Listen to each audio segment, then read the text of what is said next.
Assalamualaikum warahmatullahi wabarakatuh. Waalaikumsalam warahmatullahi wabarakatuh. Ayo duduknya dirapihin sebelum mulai belajar.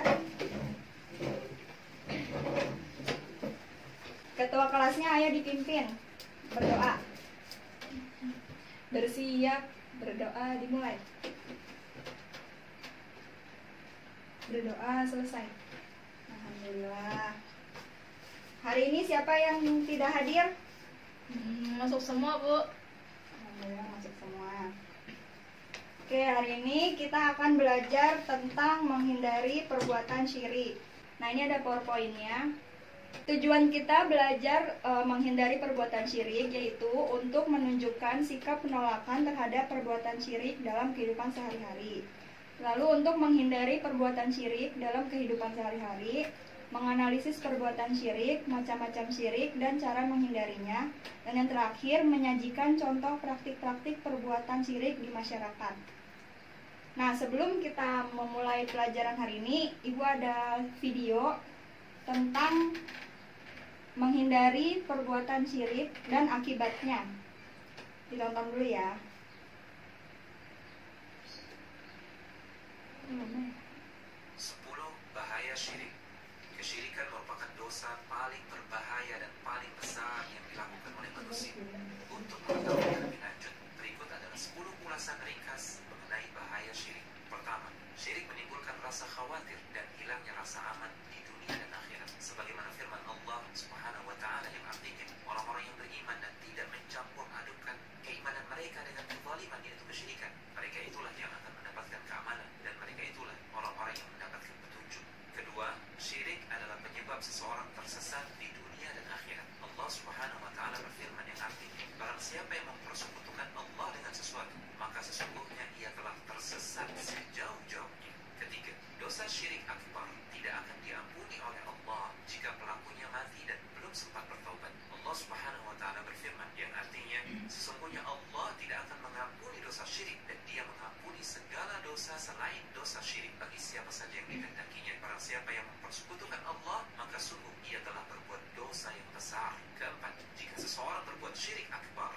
seluruh amalannya akan terhapus. Allah Subhanahu wa Ta'ala berfirman yang artinya, seandainya mereka mempersekutukan Allah, niscaya lenyaplah dari mereka amalan yang telah mereka kerjakan. Kelima, pelaku syirik akbar pantas masuk neraka dan diharamkan surga untuknya. Dari Jabir, bahwasanya Nabi SAW bersabda yang artinya, barang siapa yang mati dalam keadaan tidak berbuat syirik kepada Allah dengan sesuatu apapun, maka ia pasti akan masuk surga. Barang siapa yang mati dalam keadaan berbuat syirik kepada Allah, maka ia akan masuk ke dalam neraka. Keenam, syirik akbar membuat pelakunya kekal di dalam neraka. Allah Subhanahu wa Ta'ala berfirman yang artinya, sesungguhnya orang-orang kafir, yakni ahli kitab dan orang-orang yang musyrik akan masuk ke neraka jahanam. Mereka kekal di dalamnya. Mereka itulah seburuk-buruk makhluk. Ketujuh, syirik adalah sejelek-jelek perbuatan zalim dan sejelek-jelek dosa. Allah Subhanahu wa Ta'ala berfirman yang artinya, dan ingatlah ketika Luqman berkata kepada putranya di waktu ia memberi pelajaran kepadanya, hai anakku, janganlah engkau mempersekutukan Allah. Sesungguhnya mempersekutukan Allah adalah benar-benar kezaliman yang besar. Kedelapan, syirik menghapuskan cahaya fitrah seorang hamba, karena seorang hamba terlahir pertama kali di atas fitrah, yaitu di atas tauhid dan ketaatan. Allah Subhanahu wa Ta'ala berfirman, tetaplah di atas fitrah Allah yang telah menciptakan manusia menurut fitrah tersebut. Tidak ada perubahan pada fitrah Allah. Itulah agama yang lurus. Tetapi kebanyakan manusia tidak mengetahui. Manakala seseorang berbuat kesyirikan, maka dia telah lari dan berpaling dari fitrah. Kesembilan, syirik khafi atau syirik yang samar seperti riya akan menghapuskan amalan yang terkait dengannya. Syirik khafi ini lebih dikhawatirkan daripada Al-Masih Ad-Dajjal dan lebih dikhawatirkan akan menimpa umat Muhammad SAW. Rasulullah SAW bersabda yang artinya, maukah kamu kuberitahu tentang sesuatu yang menurutku lebih aku khawatirkan terhadap kalian daripada fitnah Al-Masih Ad-Dajjal? Para sahabat berkata, tentu saja. Beliau bersabda, syirik khafi yaitu syirik yang tersembunyi. Manakala seseorang berdiri mengerjakan sholat, dia perbagus sholatnya, dia perindah sholatnya karena mengetahui ada orang lain yang memperhatikannya. Kesepuluh, Allah dan Rasulnya berlepas diri dari orang-orang yang berbuat syirik. Allah Subhanahu wa Ta'ala berfirman yang artinya, dan inilah permakluman dari Allah dan Rasulnya kepada umat manusia pada hari Haji Akbar, bahwa sesungguhnya Allah dan Rasulnya berlepas diri dari orang-orang musyrikin. Al-Hujjah.com. Nah, itu dia beberapa akibat dari perbuatan syirik. Jadi udah pada tahu ya, syirik itu dosa yang sangat besar. Maka selanjutnya, untuk yang pertama pengertian syirik, coba Indi tolong dibaca. Pengertian syirik. Syirik berasal dari bahasa Arab asyiriku, yang artinya kemusyrikan atau persekutuan. Secara istilah, syirik adalah perbuatan, anggapan, atau itikat menyekutukan Allah Subhanahu wa Ta'ala dengan yang lain, seakan-akan ada yang maha kuasa di samping Allah Subhanahu wa Ta'ala. Orang yang menyekutukan Allah disebut musyrik. Ya, ini di sini ada gambarnya, ada contohnya. Di sini terlihat ada orang ini sedang menyembah apa? Patung. Patung apa? Patung Sapi. Ini termasuk perbuatan Syirik. Ya, selanjutnya ada macam-macam syirik. Coba tolong Nadira dibaca. Macam-macam syirik. Yang pertama syirik akbar atau syirik besar, yaitu menganggap ada Tuhan selain Allah, menganggap ada sesembahan selain Allah, dan menganggap Allah punya anak atau mengingkari kekuasaannya. Yang kedua ada syirik asghar, yaitu ria atau melakukan kebaikan bukan karena Allah. Terus menganggap orang lain bisa memberi kesembuhan dan bersumpah dengan selain nama Allah Subhanahu wa Ta'ala. Nah, itu macam-macam syirik ada banyak ya. Nah, coba di syirik akbar ini kan ada menganggap sesembahan selain Allah. Contohnya itu apa? Coba Putri. Yang tadi menyembah sapi. Iya. Nah, terus di sini ada syirik asghar, contohnya ria, melakukan kebaikan bukan karena Allah. Coba contohnya Indi. Yang sholat karena ingin dilihat orang sekitar. Ya, bagus. Nah, tadi kan udah kita bahas tentang pengertian syirik dan macam-macamnya. Sekarang Ibu akan memberikan tugas. Jadi kalian dibagi tiga kelompok. Nah, coba dibaca tugasnya, Putri. Mencari dalil dari perbuatan syirik, tulis bahaya atau dampak dari perbuatan syirik tersebut, dan cara menghindari perbuatan syirik. Nah, jadi di sini Ibu udah siapin. Sebentar ya. Di sini Ibu ada 3 kocokan yang akan menentukan kalian mendapatkan perbuatan syirik apa. Coba dipilih dulu.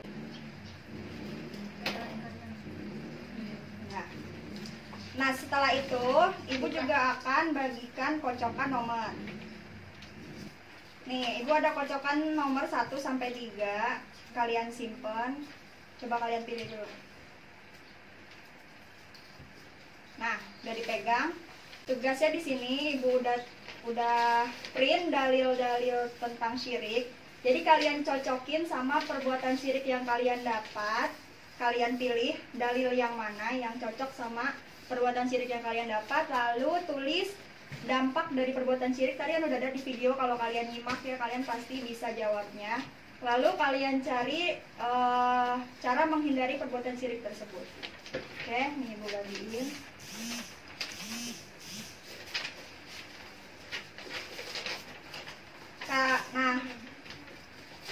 Nah, Ibu kasih waktu 10 menit. Setelah itu nanti Ibu akan panggil nomor dari yang udah dikocok tadi, dan nomor yang dipanggil akan maju untuk menjelaskan. Silakan dikerjakan.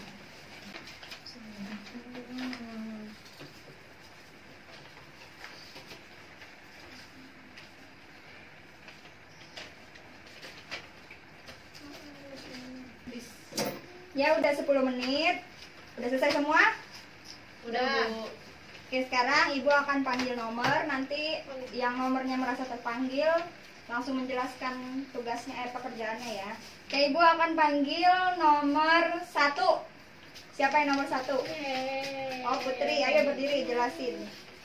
Kamu dapat perbuatan syirik apa?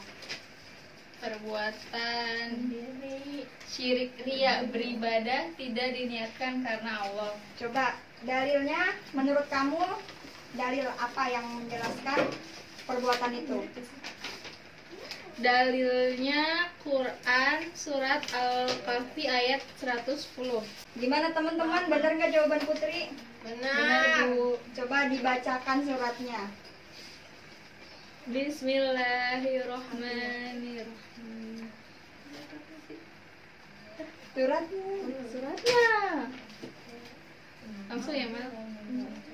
Qul innama anna basyarrum matlukum yuha ilayya annama ilahukum illahu wahidum faman kana yarju liqa'a rabbih falyamal amalan shalihan wa la yusyrik bi ibadati rabbih ahada. Artinya, katakanlah, sesungguhnya aku ini manusia biasa seperti kamu yang diwahyukan kepadaku, bahwa sesungguhnya Tuhan kamu itu adalah Tuhan yang Maha Esa. Barang siapa mengharap perjumpaan dengan Tuhannya, maka hendaklah ia mengerjakan amal yang soleh, dan janganlah ia mempersekutukan seorang pun dalam beribadat kepada Tuhannya. Ya, sekarang ya Putri boleh duduk, bagus tepuk tangannya teman-teman. Sekarang Ibu akan mereview materi yang kita belajarin hari ini. Ya, siapa yang tahu apa pengertian syirik? Iya, ini apa? Persekutuan. Ya, syirik itu menyekutukan Allah ya, nama lainnya juga persekutuan. Ya, syirik tadi kan terbagi dua ya, ada syirik besar dan syirik kecil. Coba siapa yang bisa? Kayak Nadira. Contohnya ya Bu, kalau yang syirik besar itu kan menyekutukan Allah. Contohnya itu yang menyembah patung berhala tadi. Ya, benar. Terus kalau yang syirik kecil itu contohnya kayak kita berharap kesehatan, bukan apa, kayak ke yang lain ya, kita berharap kesembuhan selain dari Allah. Ya, benar. Lalu tadi ada dampak-dampaknya apa aja? Coba siapa yang bisa? Tanpa melihat ya. Tersesat di dunia dan di akhirat. Terus haram baginya masuk surga. Terus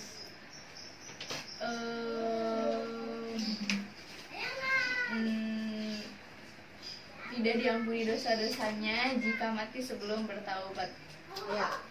Jadi udah pada ngerti ya semuanya, udah pada bisa jawab. Sudah Bu. Ya, jadi udah paham ya tentang cara menghindari perbuatan syirik. Sudah Bu. Jadi syirik itu banyak macam-macamnya kita temui di kehidupan sehari-hari, seperti orang yang memakai jimat itu termasuk syirik apa? Kecil. Kalau kita melihat orang-orang yang menyembah daripada selain Allah, itu merupakan syirik yang besar dan tidak dimaafkan sampai di akhirat. Dia akan kekal di neraka selama-lamanya. Gimana cara kita menghindari perbuatan syirik tersebut? Jadi kita harus senantiasa dekat dengan Allah, bertakwa, dan mengingat bahwa Allah itu adalah satu-satunya Tuhan di muka bumi ini yang harus kita percayai. Jadi kayak kita butuh kesembuhan, mintanya sama Allah, walaupun emang dokter yang kita temukan di dunia, tapi kalau berharap sembuhnya kepada Allah, bukan kepada dokternya. Dan juga nggak boleh tuh minta tolong sama orang yang udah meninggal, minta tolong hanya kepada Allah ya. Terus juga nggak boleh juga misalnya kita lagi sholat nih, di samping kita ada temen, kita perbagus sholat kita bukan karena Allah, tapi karena temen yang di samping kita. Terus biasanya kita nggak sedekah, tapi kalau ada temen kita sedekah, itu nggak boleh ya. Jadi itulah macam-macam perbuatan syirik yang harus kita hindari di kehidupan sehari-hari. Ya, jadi tugas hari ini Ibu akan memberikan tugas dan dikumpulkan minggu depan di pertemuan selanjutnya. Kalian cari lagi macam-macam perbuatan syirik dan cari dalilnya yang lebih banyak lagi. Di Al-Quran itu banyak sekali. Tadi Ibu cuma menunjukkan beberapa. Di Al-Quran itu udah banyak. Kalian cari apa dalil-dalil yang berhubungan dengan perbuatan syirik, mau syirik besar atau syirik kecil. Minggu depan kita akan mempelajari akhlak tercela yang lainnya. Siap Bu. Masih ada yang mau ingin ditanyakan untuk materi hari ini? Cukup Bu. Cukup Bu. Oke, untuk penutup, mari kita sama-sama membaca doa penutup majelis. Bismillahirrahmanirrahim. Subhanakallahumma wa bihamdika asyhadu an la ilaha illa anta astaghfiruka wa atubu ilaik. Oke, kurang lebih lebihnya Ibu minta maaf, tugasnya dikerjain ya. Iya, Bu. Oke. Bismillah. Assalamualaikum warahmatullahi wabarakatuh. Waalaikumsalam warahmatullahi Makasih, wabarakatuh. Ibu.